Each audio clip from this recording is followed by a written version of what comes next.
ஒருவேளை அவர் பேரை சொல்லிட்டு என் புருஷன் தான் இதெல்லாம் செய்யறானோ? ஏ வான் புருஷன் எதுக்கடி தர்சனுக்கு கல்யாணம் பண்ண போறான்? ஐயோ அக்கா, அவன் கொஞ்ச நாளாவே ஒரு கர்வமா மார்க்கமா தான் சுத்திக்கிட்டு இருக்கான். இப்போ சொத்து ஃபுல்லா அவன் பேர்ல வந்துச்சுன்னு தெனாவட்டா இருக்கான்.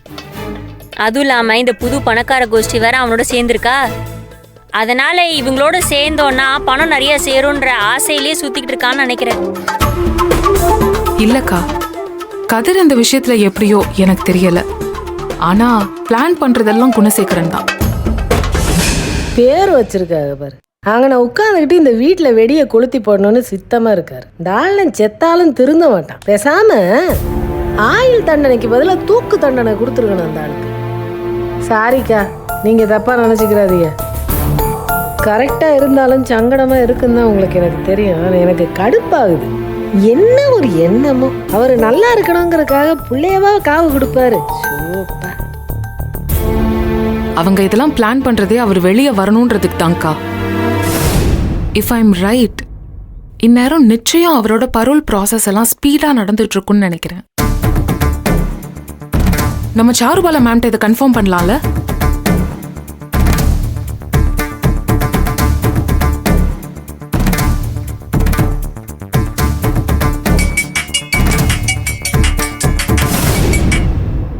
சொல்லுங்க ஜனனி.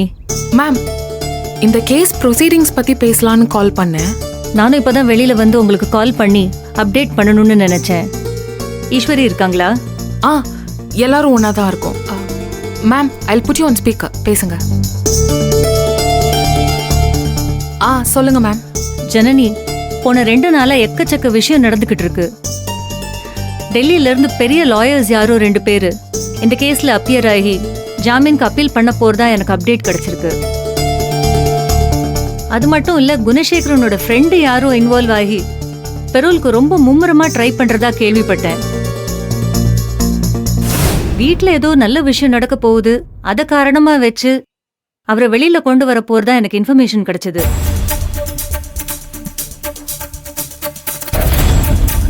என்னன்னு எனக்கு ஒண்ணுமே புரியல. அதான் உங்ககிட்ட கேட்டு கிளாரிஃபை பண்ணலாம்னு நினைச்சேன். நீங்களே கால் பண்ணிட்டீங்க. What's happening? இது என்ன புது பிளான்? மேம், அவங்க தேவையில்லாம நிறைய பண்ணிட்டு இருக்காங்க மேம். தர்ஷனுக்கு கல்யாணம் பேசி ஒரு புது ஃபேமிலியை உள்ள கொண்டு வந்திருக்காங்க. தர்ஷனுக்கா? What atrocity is this? ஆமா மேம், அதேதான். ஆனா அதெல்லாம் நடக்க நாங்க விட மாட்டோம். அந்த ஆளு காலம் பூரா ஜெயில இருந்தாலும் நாங்க இதை நடக்க விட மாட்டோம். நந்தினி, இந்த நேரத்துல இந்த இமோஷனை கொஞ்சம் தூக்கி வச்சுட்டு கொஞ்சம் நிதானமா யோசிங்க. என்ன செய்ய முடியும்னு நானும் பாக்குறேன். நீங்களும் இதை பத்தி கொஞ்சம் யோசிங்க. எனக்கு ஏதாவது புது அப்டேட் இருந்தா நானே கால் பண்றேன். Okay ma'am, thank you. Okay, yeah, bye. நான் சொன்னேன் இல்லக்கா, அந்த பெரியசாமி ஃபேமிலி தான் இதுக்கெல்லாம் ஹெல்ப் பண்றாங்க. இப்படி ஒரு சுயநலம் பிடிச்சவன நான் பார்த்ததே கிடையாது. பிள்ளைங்க வாழ்க்கைய பணைய வச்சு எவனாவது வெளியே வந்து வாழணும்னு நினைப்பான மனுஷனை வரல. கர்மம் பிடிச்சவன். அதுக்கு அவன் ஒத்துக்கிறான்ல. ஏங்கா, இந்த காலத்து பசங்க எப்படி இருக்காங்க? கல்யாணம்லாம் வேணாம், அதெல்லாம் அப்புறம், வாழ்க்கையை பார்க்கணும், கோல்ஸ் அப்படி இப்படின்னு என்னென்னோ பேசுறாங்க. இவன் நம்ம கல்யாணம் அலைஞ்சிக்கிட்டு இருக்கான். நம்ம கரிகாலனுக்கு மேல ஆயிட்டான்க்கா இவன். சி. அக்கா, நிச்சயம் அவங்க நினைக்கிறது எதுவும் நடக்காது.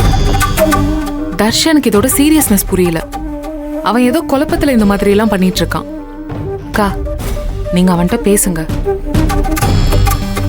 கல்யாணம் வேண்டாம், அவன் ஸ்ட்ராங்கா நின்னுட்டான். நாம இதெல்லாம் உடைக்கிறது ரொம்ப ஈஸி. நீ வேற ஜனனி, அவன் அக்காவை பார்த்தாலே எரிஞ்சு விழுகிறான். எப்படி போய் அக்கா பேசுவாங்க? இல்ல நந்தினி, எனக்கும் அவனுக்கும் இருக்கிறது வேற. ஆனா இது அவனோட வாழ்க்கை. என் ஈகோக்காக யோசிச்சு நான் பேசாம இருந்துட்டேன்னு வச்சுக்கோயேன், என் மகனை நான் இழந்துருவேன். நான் அவன்கிட்ட போய் பேசுறேன். அவனுக்காக தானே நான் திரும்ப இங்க வந்ததே. நான் போய் பேசுறேன். எனக்கு இருக்கிற ஒரே நம்பிக்கை என் மகன் மட்டும்தான். நான் போய் பேசுறேன்.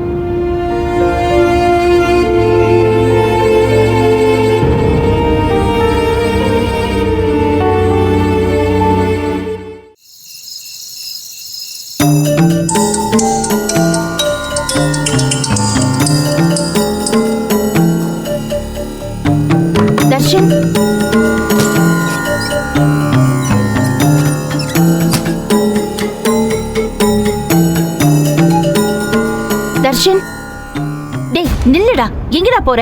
என்ன வேணும் உனக்கு இப்போ? என்ன வேணும்னா உன்கிட்ட கொஞ்சம் பேசணும். உன்கிட்ட எல்லாம் பேச முடியாது. என்னது பேச முடியாதா? ஏண்டா ஏண்டா பேச முடியாது?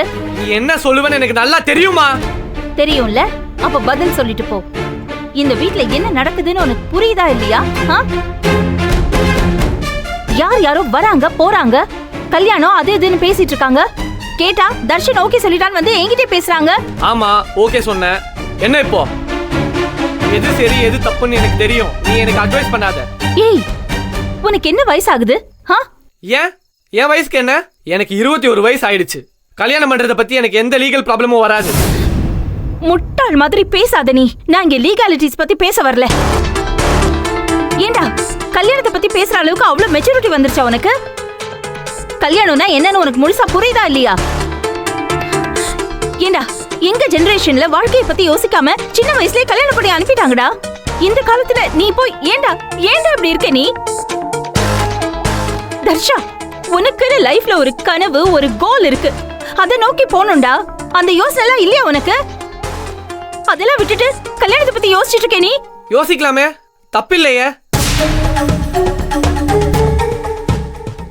படிச்சு வேலைக்கு போய் சம்பாரிச்சு சாதிச்சு இதெல்லாம் எதுக்கு?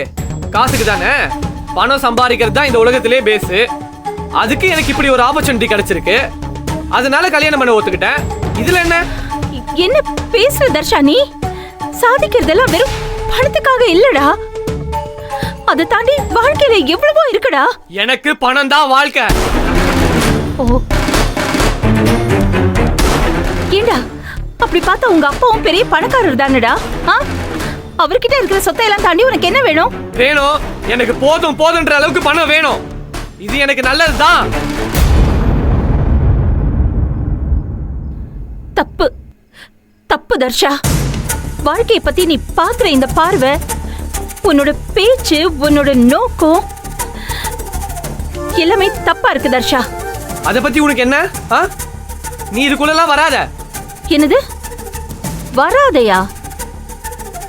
நான் எப்படிடா வராம இருக்க முடியும்? டேய் தர்ஷா, நீ புள்ளடா. 6 மாசம் என்ன விட்டு போனப்பெல்லாம் புள்ளன்னு தெரியல. இப்ப அந்த கிழவி கூப்பிட்டு இந்த வீட்டுக்கு வந்ததும் தான் புள்ளன்னு தெரியுது இல்ல? இந்த டிராமாலாம் பண்ற வேலை வச்சுக்காத. உனக்கு என்ன பத்தி பேசுற